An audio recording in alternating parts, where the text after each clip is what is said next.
Asgardian Ministry of Justice. As you might have noticed, I am not Mark Beer. I am not the Minister of Justice for Asgardia, who has unfortunately been called away on unexpected travels. But I think that you'll find you'll be in safe hands, because I myself am also a big Web3 and crypto and blockchain nerd, and I'm very happy to be a part of this webinar today. I have the pleasure of introducing to you your speakers as well as the topic. What we'll be looking today is at decentralized autonomous organizations, or DAOs. And just for some context, we'd like to educate Asgardians about what DAOs are, how they may be important, and how this might interact with Asgardia in the future, whether that be good or bad. You'll get some lovely insights from our speakers today. And speaking of the speakers, please allow me to introduce to you our experts from Asgardia. Ben Dowell, the Minister of Trade and Commerce, who will hopefully be providing some interesting insights on the potential impacts of DAOs on the commercial landscape of Asgardia, as well as Michael Chirino, who's the Minister of Safety and Security, who, with his extensive experience in the technology sector, will no doubt bring some interesting thoughts as well. And moving on to our external experts, we have Nick Trojan, who's the co-founder and chief commercial officer of Space Chain and a satellite banking expert. He speaks fluent Mandarin, specializes in UK-China bilateral trade and investment with a focus on space, satellites, and telecommunications. He's also a research fellow at CNSA, China Institute of Space Law in Beijing, and the founder of Space Group at Beijing DHH Law Firm, a part of the Deheng Law Group. He's also a fellow at the China Policy Institute at the University of Nottingham, and the chief investment officer of the leading UK-China investment fund, China New Finance, based in Hong Kong. And we also are lucky to have with us Viraj Anath today. He is the legal and policy lead at Poker Technologies, where he helps the company navigate the complex and very complex regulatory landscape around the decentralized autonomous organizations, or DAOs, and crypto fiat rails. He also works with government stakeholders to shape the future policy around these areas, and has previously worked as a legal engineer and as a research and business development fellow at Kleros, exploring use cases around DAOs, proof-of-stake networks, and blockchain-based virtual worlds. And just to give you guys a taste of how things will run today, we will have our external experts speak first, providing some insights on where the world is moving. And then we will have our speakers from Asgardia, first Mr. Ben Dowell, and then Michael Chirino. And after that, I'll open the floor for questions, both from the viewers as well as the speakers themselves. I might also have a few questions to throw in there as well. But please feel free to engage in the chat, and we look forward to a fantastic webinar. Without further ado, I'd like to introduce to you Viraj Anath. Viraj, you can share your screen as well if you'd like to share your slides. Hi, Matthew. Thanks so much for the kind introduction. No slides from me, so I won't be sharing anything, but I'll just be speaking here. Hope that's okay. So yeah, essentially, I was going to touch upon two themes today. The first being whether it makes sense for Asgardia to sort of adopt a DAO structure moving forward, and also to what extent Asgardia already exhibits certain characteristics of DAOs. And the second theme was then to move on to the next steps in terms of how Asgardia can go about organizing as a DAO, and as well as some of the challenges that Asgardia is likely to encounter in its attempt to organize as a DAO. So before that, though, since I'm going first, I thought I'd just do a quick brief introduction to what DAOs are for any uninformed viewers.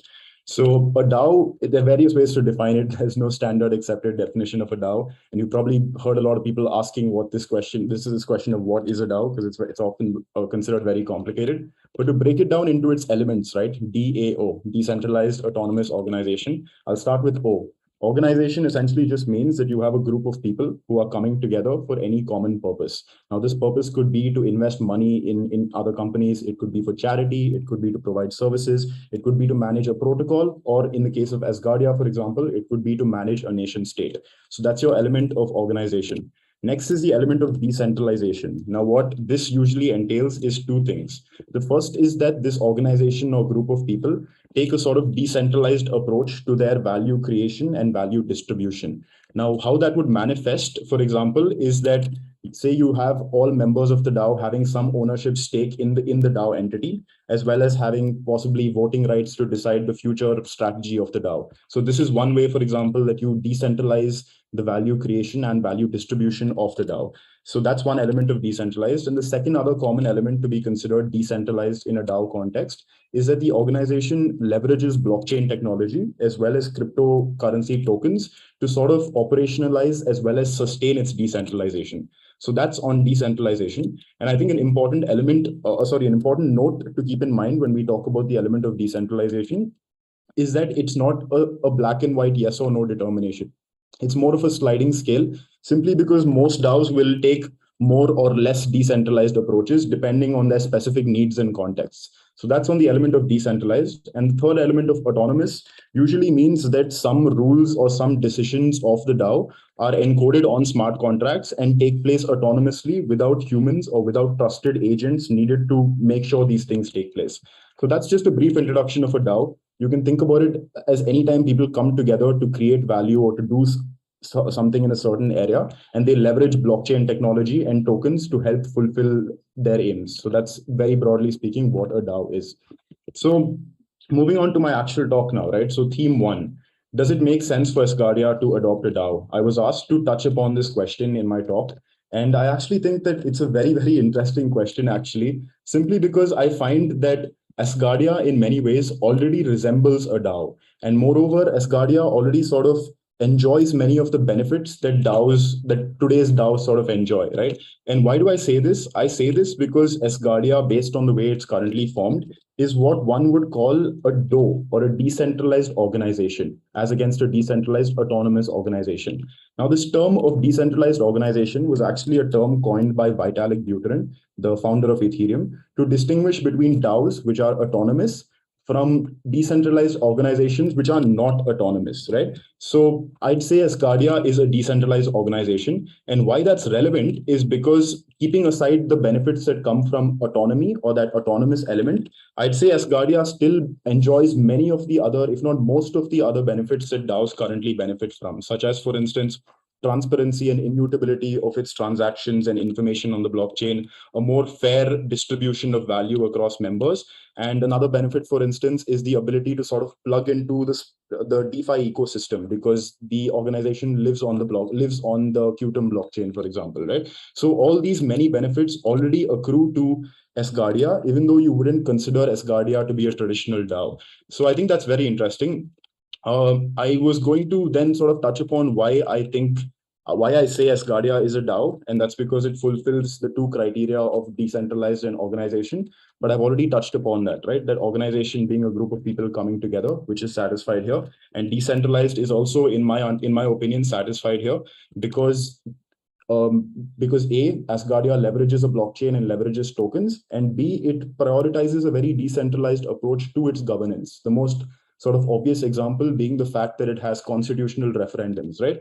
So, and again, this ties back to what I said earlier about decentralization not being a yes or no determination. It is a sliding scale. And why this is because, simply from a DAO's perspective, decentralization is not some ideal to blindly aspire towards, right? Instead, what matters most to that particular DAO is how best to operationalize and achieve its own aims, right? So for that particular DAO, in the case of Asgardia, for instance, the aim may be to run a nation state, right? In which case, certain centralized power structures may be more important and absolute decentralization may not be necessary, right? So my point here being that decentralization is a sliding scale.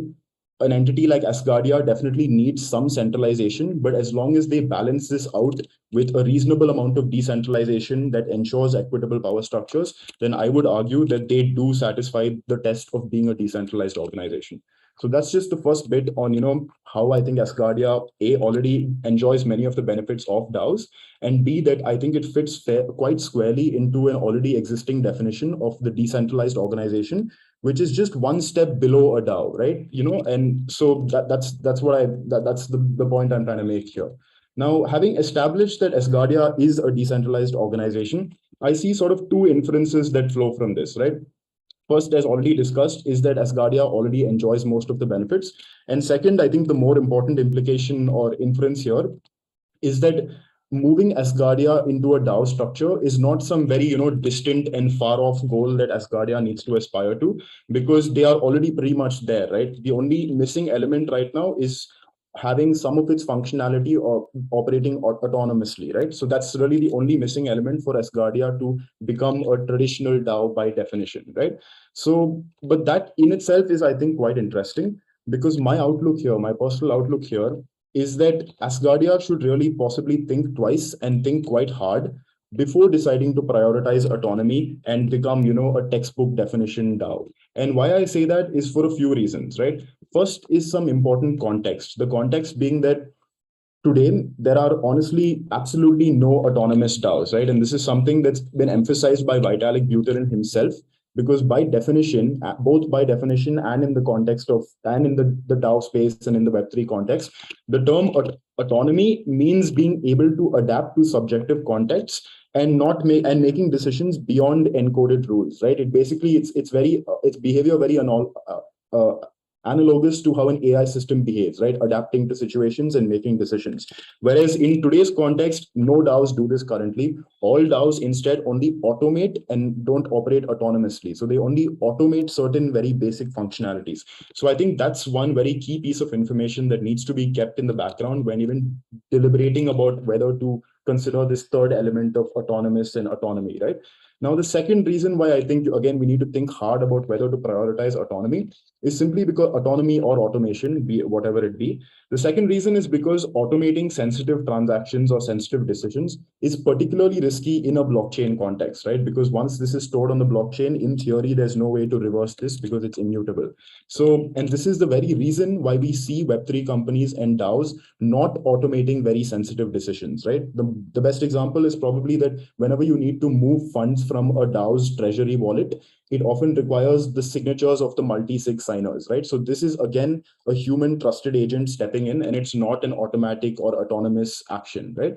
So finally, the conclusion on autonomy from my side is that definitely something to think about from Asgardia's side, but in thinking about it and in prioritizing it, it needs to be a very incremental and iterative approach, starting with the more simple and sort of basic non-sensitive functionalities, examples of which, for instance, could be things like making payments or making dispersals of compensation to Asgardian members, or making payments to external service providers, or potentially executing election results and things like that. So slightly more basic functionality. Finally, that's it on theme one. I'm just going to quickly touch upon theme two before wrapping up. Theme two is essentially the next steps that now, having established that Asgardia is a decentralized organization, and assuming that there would be some tangible benefits from moving from a DO to a DAO, I move to my theme two, which is what are the next steps that Asgardia should be taking? What are the questions it should be thinking about? And what are the problems that it might encounter?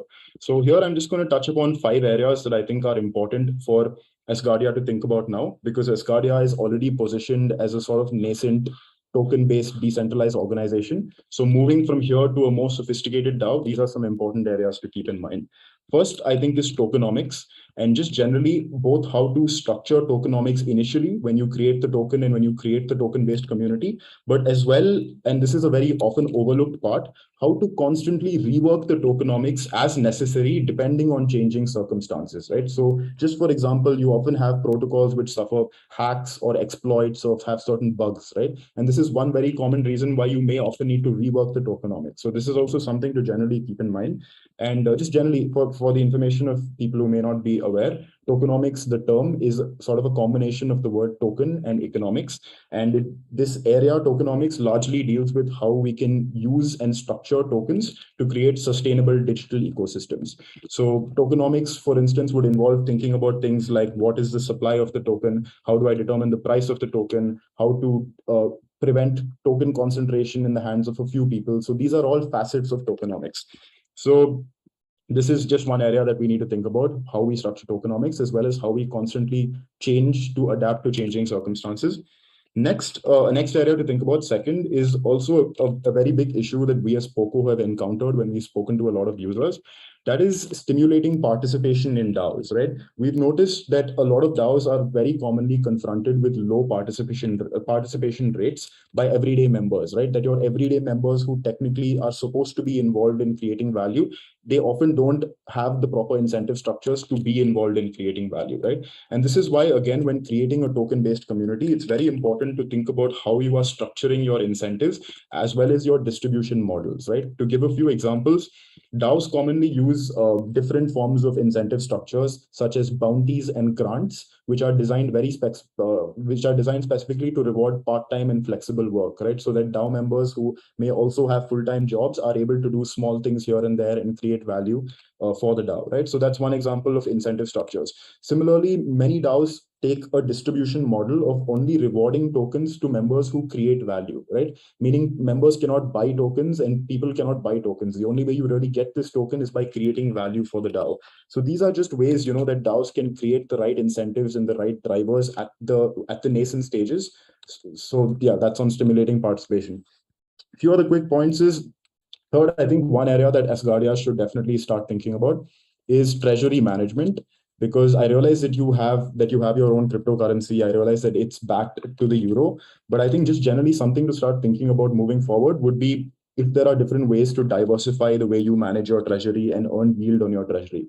Because what a lot of DAOs commonly do is diversify into either different stable coins or different cryptocurrencies, and then leverage a lot of the protocols in decentralized finance to earn yield on that. So the simplest example here, for instance, could be switching out your Solar for some stable coins like USDC, and then using your USDC in decentralized finance to earn a, say, 25% gain on it. So just, thinking about how to leverage the crypto ecosystem to diversify and manage your treasury better.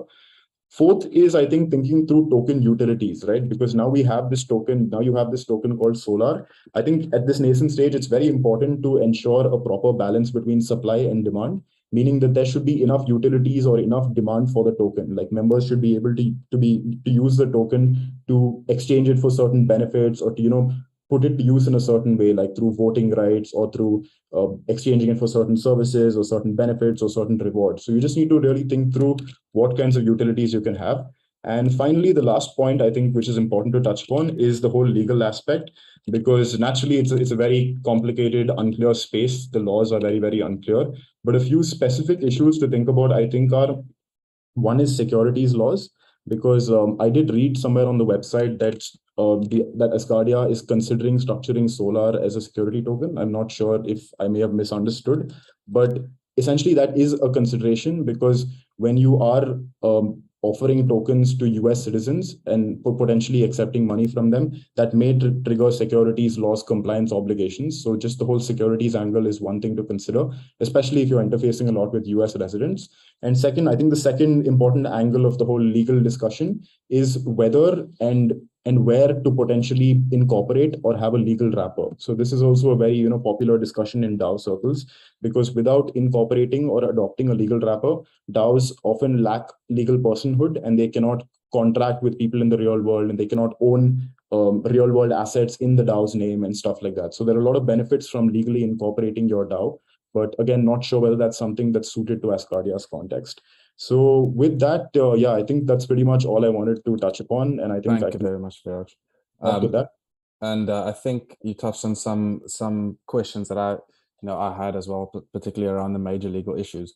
And I would like to get your thoughts, perhaps at the later stage, at the question stage, perhaps on how, if Asgardia itself wasn't to structure as a DAO, how perhaps they could integrate a system which would facilitate DAOs. I know that's something that you and your team have been looking at elsewhere as well, but thank you very much.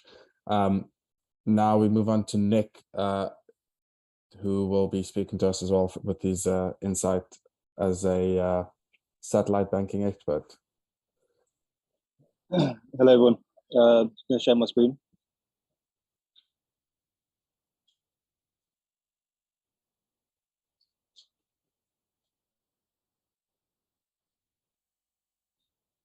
Can you see the screen? Yes, we can. Okay, so thanks for the invitation to speak now. I'll just let you guys know I'm not an expert in DAOs. at all. I'll leave that to Viraj, who definitely is.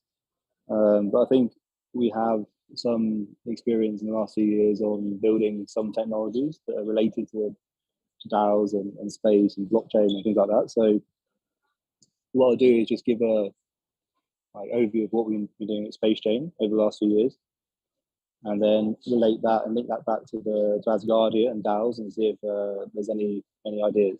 So yeah, our company Space Chain was founded about 5 years ago with the goal of integrating with space and blockchain. We didn't really have a clear vision, but we sort of developed it as we've gone along. So far, we've launched now six satellite payloads. So 2 in China and 3 from the US. And I think 2 of them were to the ISS.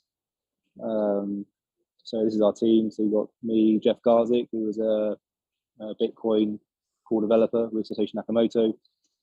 Got some advisors, Tim Draper, one of the investors in SpaceX, people like that. And then, okay, so just going down to the right page. So yeah, so one of the main areas with a DAO, doing a DAO with Asgardia, is maybe the cryptocurrency. So I think you are using at the moment the Solar token.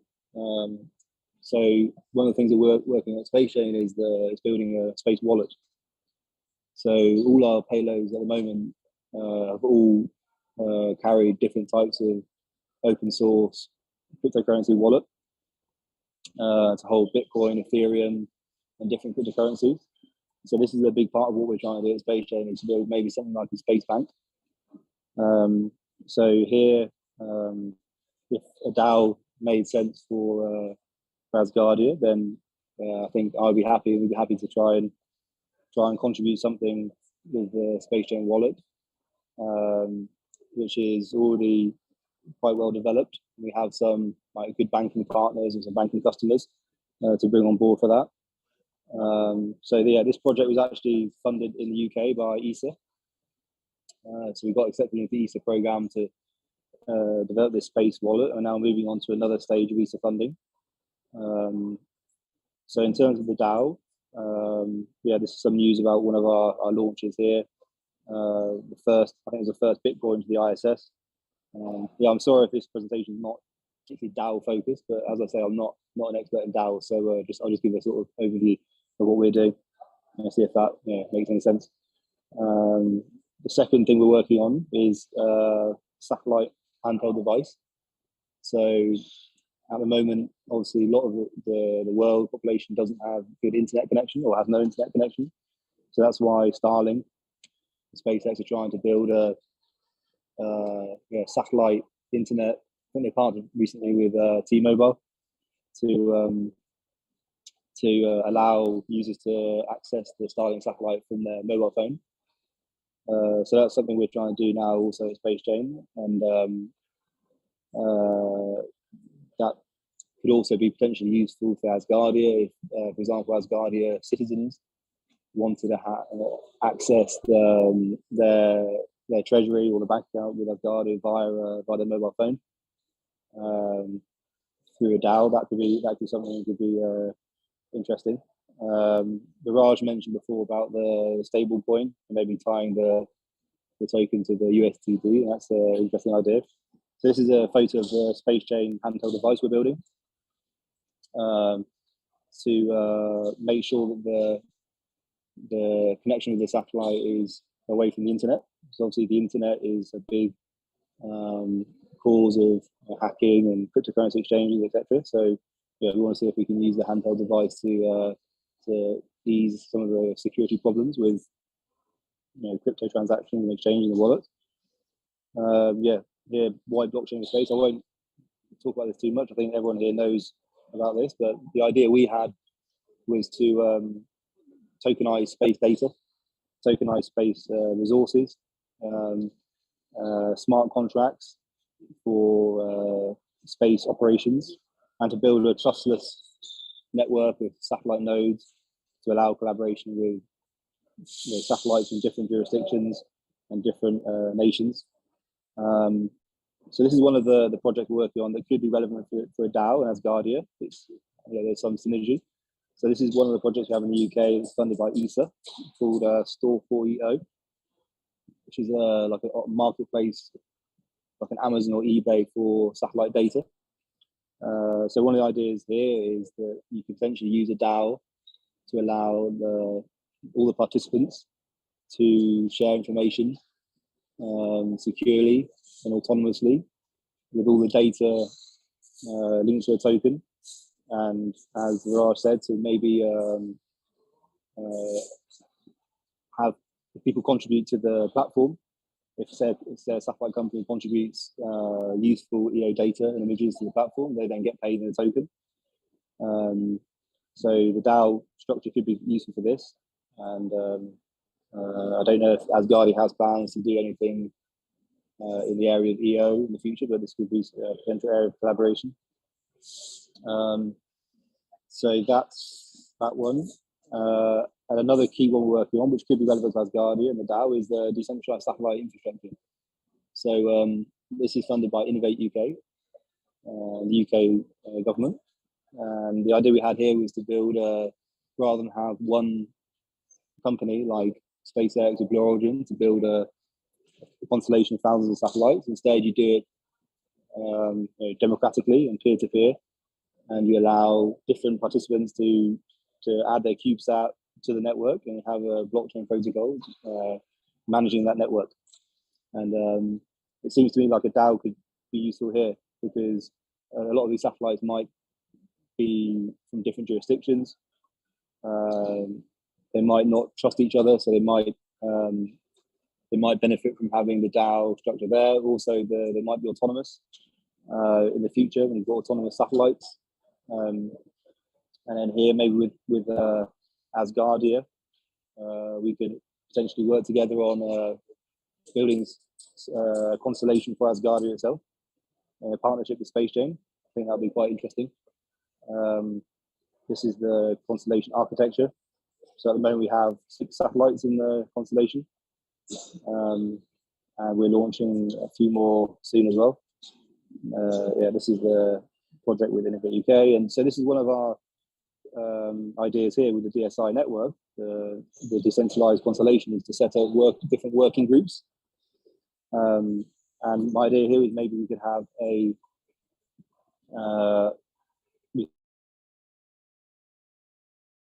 DSI working groups when they work together on some interesting ideas. So you see here the working groups have spacecraft, software, networking, regulatory and governance, blockchain, DLT, operations, etc. So it's quite a big operation to build a satellite constellation when it's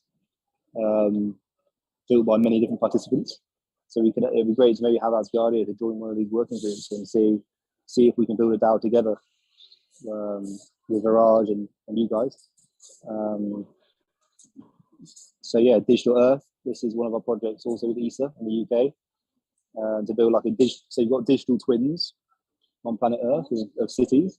The idea here to have maybe a digital twin for space and satellite data, so users can share information more easily with permission blockchains.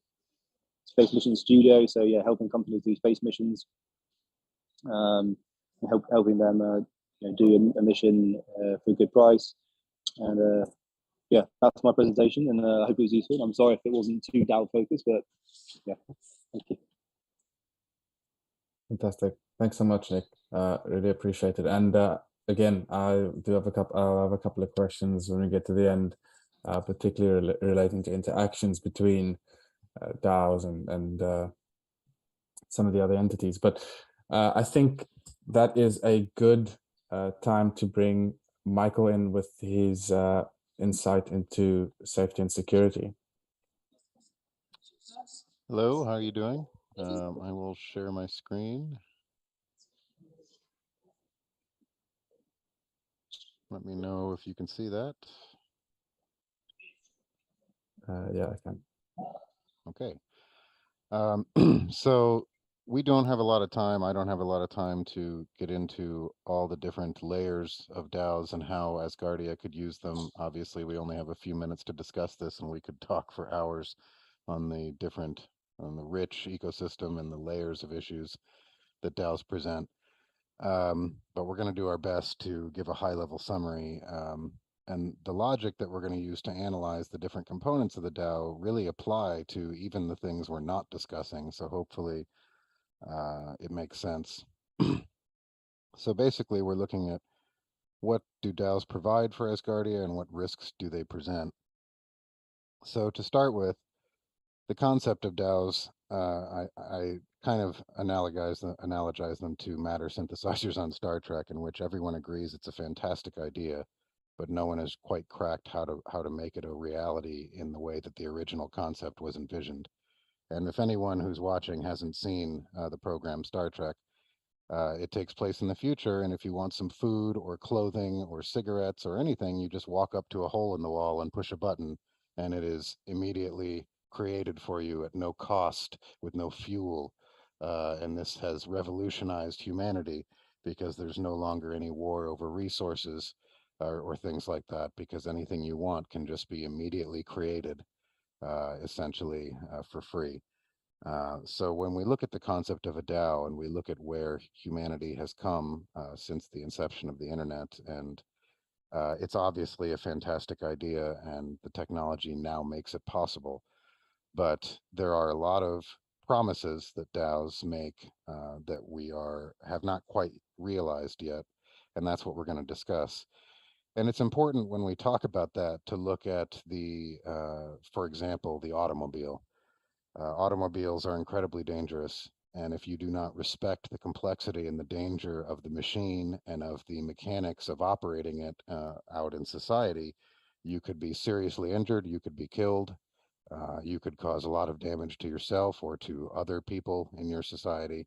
But that doesn't mean that we didn't drive automobiles for the last 50 years. And for those of you who are, in your 40s like me, you remember in the 80s when the concept of safety and reliability in automobiles was horrendous compared to what it was today.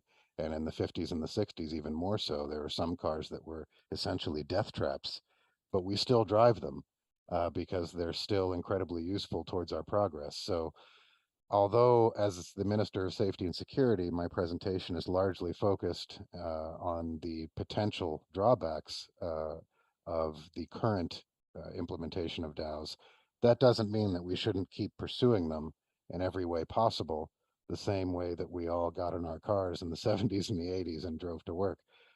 We do need to continue using them, but my talk is going to seem like it's largely focused on how far they have to go. But that is in no way suggesting that I'm saying that we shouldn't use them, simply that organizations should be aware of the risks that they're assuming when they use a DAO for a specific purpose. It's extremely important, as with anything, to be aware of the risks and to know what you're getting into so that you implement properly and manage your risk accordingly. So what do DAOs provide, or what I call AKA what do they claim to provide, or what does the idea of a DAO provide? What do we want them to provide? Autonomy and self-management is a big one, obviously. No management in the org structure aims to eliminate issues inherent to a typical top-down organization: power struggles, abuse of power, poor management decisions, and DAOs attempt to spread this out through equality and neutrality. And again, I say they give you the opportunity for equality and neutrality because it's not always fully realized. There are many DAOs in which this has been abused, and people have made them not equal and not neutral through the abuse of the technology surrounding them, and we'll touch on that very briefly in just a minute. And the autonomy and self-management, those have been largely realized in many DAO structures. But when you talk to proponents of DAOs, you'll see that this is always billed as a feature. That's not always the case, and we'll talk about that in a moment. The equality and neutrality is achieved mainly through the concept of smart contracts, which contain logic and code that enforces certain complex rule sets, and through DAO voting, which is largely connected to tokenomics, which Viraj touched on, which is a very complex topic in and of itself. and one that has been abused to concentrate the voting power in several DAOs against the wishes of the members. And then also a big deal, a big item for a lot of people is accountability, trust, and transparency, which again, I call it the opportunity for accountability because it assumes certain conditions have been met. And accountability exists assuming transparency has been realized, which it often is. That's one of the areas in which DAOs have met the promises that they were intended for, but also the common sense of DAO members, which, again, something Viraj touched on. Just because you have a community of DAO members doesn't mean they're actively participating or participating as they should. And this is something the open source software community has dealt with for decades, is that just because you have a community doesn't mean the community is acting responsibly or engaged as they should be. And so the word community does a lot of heavy lifting in DAO discussions because there are assumptions, especially when you're talking strictly. If I were giving a talk about how great DAOs are, I would be using the term community with the assumption that everyone is engaged in doing what they should be. And that's a pretty big assumption. And that's one of the things we're going to talk about. Voting power can be unfairly weighted in DAOs, especially if people abuse the tokenomics or find flaws in the smart contracts. But on average, voting power is significantly reduced compared to a more traditional organizational model. So there are some ways in which DAOs are living up to their promises, and that's why they are a good idea for Asgardia to explore. But what risks do they present? Asgardia is in a growth stage, and we need to be very careful about the risks that we're going to assume. So the promises of autonomy, equality, neutrality, and trust are a long way from being realized, and what I mean by that is fully realized in a manner that ensures the integrity of each of those items. And there are over 200 DAOs created in the last several years. Where we've looked, we've been analyzing how they've responded to many of the attacks and drawbacks that have occurred. And a lot of the ways in which they're responding are excellent. We're learning a lot, but Asgardia cannot afford to have somebody steal $1 billion or violate the tokenomics in order to maintain a abnormally large voting weighted voting to their system. So again, the word community there does a lot of heavy lifting. When everyone says community, it assumes, especially with a DAO, that you have a large pool of people with equal voting rights. In some cases, for some DAOs, the community has consisted of 67% of the voting rights being held by one person, even if only for a short period of time, and that person has been able to vote changes into the protocol or vote actions to be taken, which are contrary to the well-being of the DAO and its members. So the community changes over time, especially as the balance of voting tokens, governance tokens changes. And that can mean that your community was an equal set of responsible people, and then briefly it became a very unequal set of irresponsible people before balancing itself out again. And that the damage can be fixed, but the damage has been done, and so it cannot be ignored, and we shouldn't avoid discussing it. Without enforceable autonomy, equality, neutrality, and trust, the ability of a DAO platform to perform its primary function of decentralized autonomy is compromised. And that's what we've seen with a number of important breaches that have occurred in the last couple of years. Regulatory issues, this gets into the autonomy. Everyone loves the decentralized nature of a DAO until something happens that they want a central authority to step in and fix, whether that be reverse a transaction on the blockchain or fix a change to the protocol that someone voted in. And by its nature, a DAO does not allow a central authority like the SEC or a federal bank to step in and make that kind of correction. So what we have, and Viraj touched on this as well, is you have human agents that have to be part of the process at this stage in our history. You'll have governance teams, smart contract administrative teams, domain teams.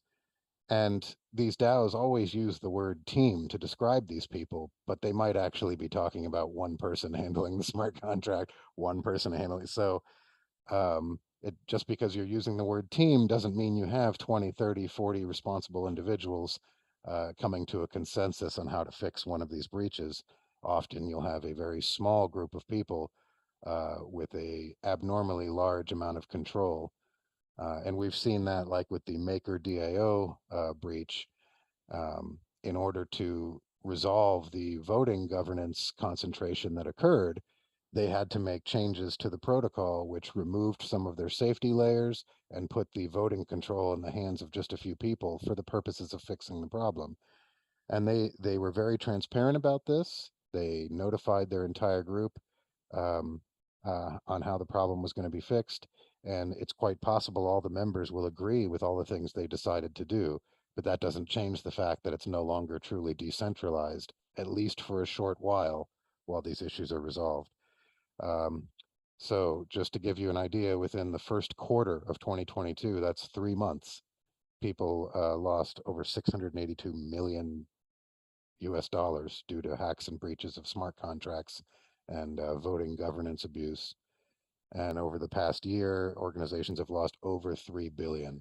When we start talking about numbers like that, it's easy to conflate million and billion, but 3 billion is a massive number, and not something that most organizations can afford to lose. One problem with these issues is that the attacks occur very quickly. And again, that's what I had just discussed in making decentralization a negative aspect, since nobody can step in and fix the problem or enforce the regulations or the rules that have been created for the DAO. And know your customer anti-money laundering is very difficult in DAOs and blockchain right now without altering the core concept. And we've seen solutions like the Astra protocol attempt to put a layer on top of a DAO and a blockchain in order to solve these issues. But essentially, that is changing the core concept of the DAO. So the only way to really fix some of these issues is to enhance some of these concepts of a DAO that we currently know. So the way a DAO is structured and the rules behind it in a year from now, it's probably going to look a little bit different than how it looks today, because some of these issues need to be solved in order for large organizations with billions of dollars to trust a DAO to manage their transactions and their decisions. Some of the issues people are facing with DAOs is execution time. You have to get the consensus of the group in order to fix problems that come up with your smart contracts or with your protocol. That can be a problem. It can cause delays. Again, the OSS dilemma, open source software, just because a community can police an aspect of design doesn't mean they will. And then accountability. DAOs don't have a single entity accountable for all decisions. So despite having a thorough and comprehensive set of rules and regulations, implementing them or enforcing them is a challenge. Your members might be spread across 10 different countries, and the exchanges that you're using and to host your technology, those could be in different countries. So a lot of these DAOs have very excellent, well thought out, comprehensive sets of rules and regulations. They don't really have any way of enforcing those across members other than to put a halt to something when they detect it. It cannot be reversed. So in the case of the Maker DAO breach, the governance team basically said, if this happens again, we're going to burn all the MKR that's being used in the attack before it can be used any further. They don't have a way to go in and actually halt it or freeze the account and reverse something that's happened the way a federal bank or the SEC or a lot of centralized organizations would do in various nation states. So accountability, is a feature until it's not, and then it becomes something that a lot of people start screaming for to be fixed. I have a lot more to talk about here, but I'm running late, so I'm gonna keep going. That's okay. Just for the sake of time, it might come back in the question sections, but just for the sake of time, thank you very much, Michael. If you don't mind us moving on to Ben, the Minister of Trade and Commerce, to give us his insights as well. All right, thank you. Ben, over to you. Thank you, Matthew. Some very interesting and pertinent information shared today.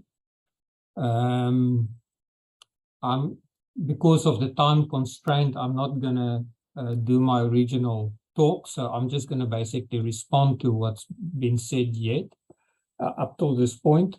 And it might not be a very popular response, but we've got to remember we're building a nation. And when we are building a nation, we must become a trusted partner in the international arena. Okay, so how do you become a trusted partner in the international arena? You play by the current rules of the international arena. So anything that can promote bypassing regulations, bypassing oversight, and Michael has pointed to a few places where government had to step in and fix things which in DAOs is not possible. Anything that promotes that becomes frowned upon in the international community, and it diminishes our ability to become an international trusted partner. I'm not saying that we shouldn't be looking at the bleeding edge of science and the bleeding edge of new technology, because that's where we need to be going. But we need to focus firstly on becoming a trusted partner in the international community, and DAOs is not going to bring us there. Okay, for all the reasons which Viraj and Nick and Michael has alluded to. The moment that, and this is my understanding, and this is my experience from building the Trade and Commerce website and the process for Asgardias, everybody's very excited to talk about distributed ledger systems. But the moment that you actually ask them to start partnering with you, they back away because they don't want the responsibility. They don't want to be involved in something where there's no accountability. They don't want to be involved in something where they cannot hold somebody responsible. So it takes away from the DAO concept of distributed responsibility and distributed accountability. And Viras has mentioned it, and Michael's mentioned it, that, and we've seen it ourselves. Everybody starts a process with a bang, and then you've got maybe 10 or 15% of the people that stays active, and the rest are just there and watching what's going on, but they're not active anymore. We see it in democracies when we vote as well. In a new country, new democracy, start of 70, 80, 90% people vote. After a few years, 33, 50% maybe of people vote.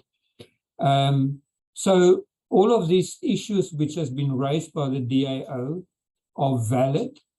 I agree with Viraj that Asgardia is a distributed organization. We fit the model of that. But we need to have centralized control at this point in time. So until we can marry DAO and a little bit of centralized control to make sure things don't go off the rails and we don't lose the next $3.3 billion that we earn for ourselves, I think it's a dream, and we need to dream further than what we can reach. Otherwise, we get stuck. We always need to dream further. I'm very interested in what Nick has presented. I'd like to discuss that further with him. I think it's something of value to us, but it's not on the same level as DAO because there's no autonomy in it. And I like that. I like that very much. One of the things we've got to ask ourselves on a DAO concept is, as a government, we create a safe environment for our citizens. We create a safe environment for our companies to operate in. Okay, so if we are held responsible for creating that safe environment, we should be able to hold the companies and citizens responsible for operating as responsible citizens and companies within that environment, which means that anonymity is a no-go right from the start. Governments want their cut of commerce that takes place. They need it to be able to create that safe environment for businesses to operate in, to be able to create that safe environment for citizens. So it's a two-way street. And the DAO concept as it exists today in its pure form will not give us that. But Viraj has alluded to a different concept and also some variations on it. And I like what he said there. He's spoken very fast, so I'd suggest everybody go back and re-listen to what he said, because he spoke very fast on a lot of things, which makes a lot of sense. And I, as the Minister of Trade and Commerce, I want to invite him to talk to me a little bit more on what he's done and his experience. And we can look at that further. But yeah, so that's got my comments on that. So I'm for looking at this. I'm against implementing it now. I'm for doing this in parallel with building our nation on the current framework, which is internationally accepted. And then once we've got trusted partners, to start slowly migrating off to new technologies and taking our partners with us and proving to them that we are still a trusted international partner. So thank you very much. This has been a great webinar so far, and I'm very interested in one of the questions which was asked there. Yeah, I was just about to say, we've got a question. Thank you, Matthew. That's coming. You're very welcome. And thank you very much, Ben, for your views as well. Lena's question is, a lot of serious risks have been described. Are there already known companies or organizations who have fully run the economy on DAOs, despite all that? And I see Michael's typing an answer as well. One of the questions that I had, or one of the avenues that we might explore in a future webinar, is whether, rather than implementing a DAO structure within Asgardia itself, building a structure parallel to the company registration that Asgardia has in place for registering companies, to register DAOs as businesses. And with that in mind, my question to Ben would be, if we did that, do you think that DAOs in that essence threaten the current commercial and trade structures in place in Asgardia, or do you think they can coexist? I mean, I open it to the floor, but Ben, particularly to you. I don't see them as a threat to any of the current businesses that's out there. In fact, I think that will highlight their deficiencies as immature technology and an immature idea. Remember, current businesses comes thousands of years through multiple iterations and multiple generations of people creating business structures as they exist today. So people are welcome to do that. The only requirement is going to be, from a technical viewpoint, is anonymity is not going to be part of it. It's not going to be part of it, and that's one of the central themes of it, because I need to be able to hold somebody accountable when they transgress, when they do not conform to Asgardia's rules, when they don't pay their taxes, when they create transactions which are detrimental to Asgardian citizens. Always keep that in mind. The citizen of Asgardia has got a vote, one vote per citizen, not because you've got 200 soldiers invested in a DAO and somebody only's got 20, somebody's got 10 times more vote than you. All of those things needs to be discussed. So I would love to see somebody register DAO and try and fit that into our structure, because that is the type of pilot projects we need to mature these types of technologies. Thank you. And I think that's something that Viraj might have something to say on with POCO. I think you mentioned anonymity, and before you respond, Viraj. I think in the previous webinar as well, decentralized identity, once it becomes a mature thing that is actually able to launch, will play a key role in that, being able to keep people accountable. But I think we're a way off that yet. But yeah, Biraj, you wanted to say something? Yep. Thanks so much, Matthew, and thanks, Ben. Just a few responses to what you said. So first, on your question of will DAOs threaten existing businesses in Asgardia? I don't think so. I don't think so at all. I think they'll rather complement them. And why I think so is because DAOs are simply a different way to do business, right? So normally, if you have examples of centralized investment funds and centralized consultancies, the DAO versions of these very same business use cases would be decentralized investment funds and decentralized consultancies. So there's no real competition. I mean, there is like healthy competition between the two, and it's better for everyone, better for all the users, but it doesn't really threaten the economy. And another perspective I have on this is that I think we need to try to avoid debating in extremes, right? So currently we see companies as centralized entities. They're the maximum centralization. And I think a lot of people view DAOs as, the polar opposite of absolute decentralization. But I think it's sort of taking the best of both, right? That as we start introducing DAOs into the Asgardian economy, we could, for instance, see company-like structures which have slightly more decentralized power structures, right? Like, for instance, they may use tokens to give all the members some ownership share. So that is a slightly more decentralized company than a traditional company. So quick to summarize, I don't think it's a threat. I think it can complement and actually improve the way companies work.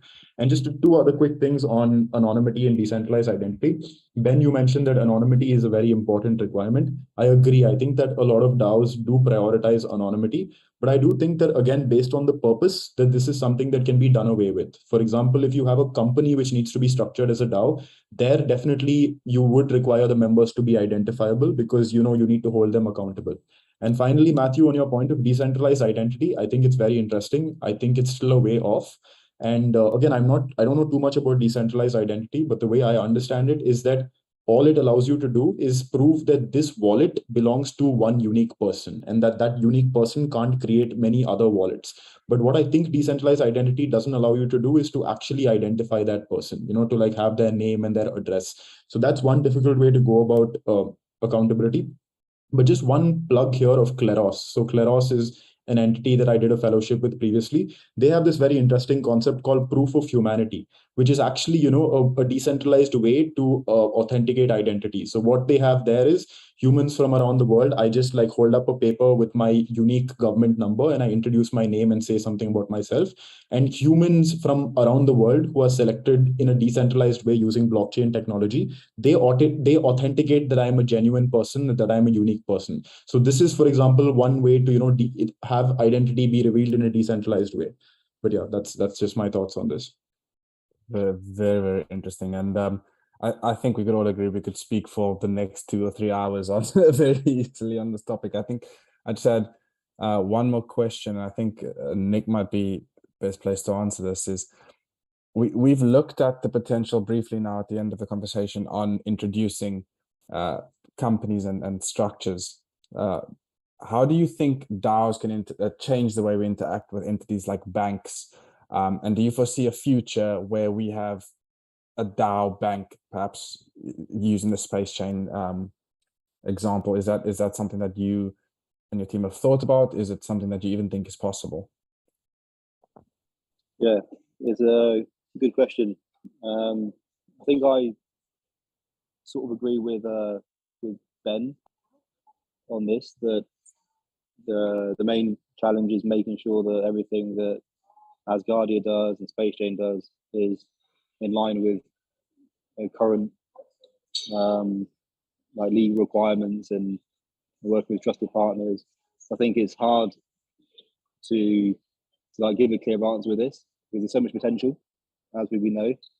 It's just that if a company like a space bank makes a mistake and the clients lose their funds, then that's it. You ruined it for everyone. So I think it's something that needs to be considered in detail and make sure that you always work with strong partners to do that. Yeah, that's my idea. Thank you very much. I want to say there's a lot. I think this is the last question. I'd like to put this to Michael, because I know I had to cut your presentation short as well. If you could leave us with one thought in terms of your major concern regarding security in the implementation of, in this instance, private DAOs rather than Asgardia as a DAO itself, what would that be? What would your main takeaway be? What for people to think about going away from this webinar? Well, I think it's what Viraj just touched on, which is that the decentralized nature of it is excellent until you realize that you cannot positively identify any of your members. And so it's, again, it touches on this concept of community. When people say, well, the community has control over it, you're assuming the community is a large group of responsible individuals who are supposed to be there.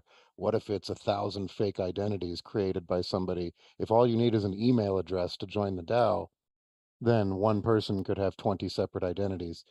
So until we can know your customer, this KYC, requirement, which is a standby in existing financial networks.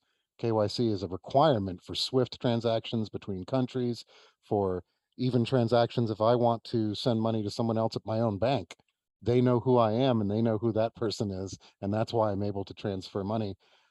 So KYC becomes incredibly important in the concept of a DAO, and until we can solve that and still maintain the decentralized autonomy of it, I think we're going to have a hard time getting large institutions with a lot of money on the line to trust the concept.